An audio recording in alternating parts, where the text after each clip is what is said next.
All right, so all of those are possible non-rational reasons. I suppose the one starting question about non-evidentialism is how could any of this be reasonable? If we're defining reasonable in terms of rational, if those sort of mean the same thing, it seems like non-evidentialism is a contradiction. And just look at how you live your everyday life. I'm sure you're okay with saying that it's okay for people to believe all sorts of crazy things, and it's okay for people to believe things without any evidence whatsoever. But I think it's fair that we would get to call people who believe those things for no reason whatsoever unreasonable. It seems fair to say they're just not being reasonable. They're not being rational. They're not making sense. If someone comes up to you and says, I believe the moon's made out of green cheese, and you say, why? And they say, no reason, it just popped in my head, now I believe it. It seems like it makes sense to say that person is unreasonable. That person's not making sense. So, at first glance, this position of non-evidentialism doesn't seem to make sense, but maybe there's a way to make sense of it. Maybe there is a reasonable case in support of non-evidentialism. And maybe it's not a case you can make widespread for any and all beliefs. It's okay to believe anything without rational evidence. But maybe you can be domain specific, and we can say there's some specific reason why religious beliefs are okay to believe, despite not having rational evidence supporting them.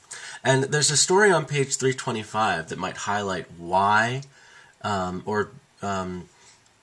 help us understand how it is a non-evidentialist position could make sense. The story goes like this.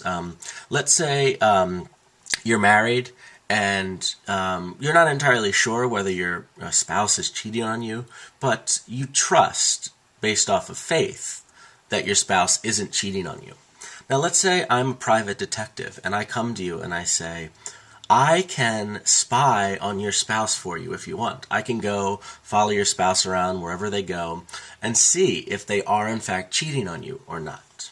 You think about it for a little and you say, okay, go ahead, do that. So I go and I spy on your spouse, and I go for months and months, and I just tail your spouse everywhere.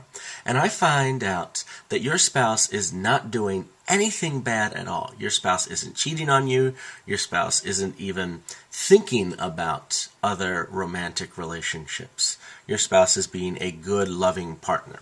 And I finally come to you at the end of months of research, present you with all the evidence, show you that once and for all, your spouse is definitely not a cheater. Now, you're so excited about this that you go and you instantly call up your spouse and you say, hey, guess what? I got great news. I just found out that you're definitely not cheating on me. See, I hired this private detective, and the private detective surveilled you for months upon months, and now I got all this great evidence that you're not cheating on me. We should go celebrate. Now, how do you think your spouse would react in that situation? I think most spouses would be very upset. Not because they've done anything wrong, or not because the evidence shows that they were being bad.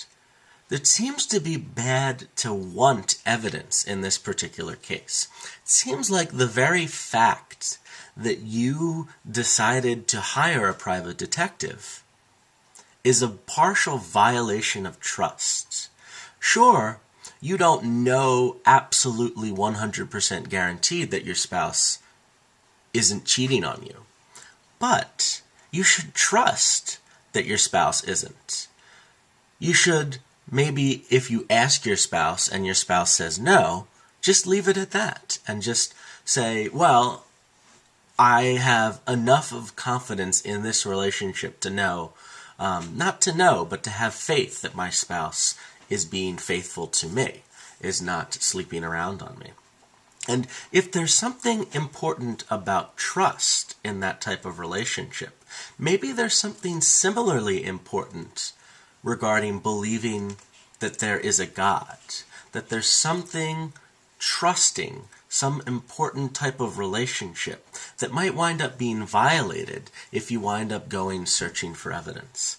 Now, I'm not sure that's a good analogy, but it does show that there might be some considerations that are important to us, that we value, that aren't just about seeking rational evidence at all costs. And in fact, it looks like there are some instances where seeking rational evidence might be the very last thing we want to do to help ourselves. All right, so just to highlight, these are the various positions you can take. You can either be, in the broad sense, an evidentialist or a non-evidentialist. Do you care about evidence? Do you think it's important? And there are specific subcategories within each broader umbrella category. As an evidentialist, you could be an atheist, you could be a theist, or you could be an agnostic. And if you're a non-evidentialist, you could be a non-evidentialist in a variety of different ways that we already discussed. One way that we haven't discussed, I'll just mention briefly, the book talks about this on pages 325 and 326. A philosopher named Friedrich Nietzsche was a non-evidentialist who believed that there was not a God. Nietzsche thought you couldn't prove one way or the other whether there was a higher power like a God, but Nietzsche wanted us all to believe that there wasn't a God because there was some practical importance to that type of belief. Once you got rid of the notion of needing a father figure like God to set the rules for your life, there's something freeing about that. You can become an independent, autonomous human being who takes charge of your own life and decides the fate of your life is in your hands, not in the fate of some God in the sky raining rules upon you. Very unusual position. Most atheists are evidentialist atheists, but Nietzsche happened to be one of the few atheists out there who was a non-evidentialist. So I just want to ask you, before we move on to the next section, what do you think you are? If you had to categorize your particular stance on God right now, which category would you fall under, and why?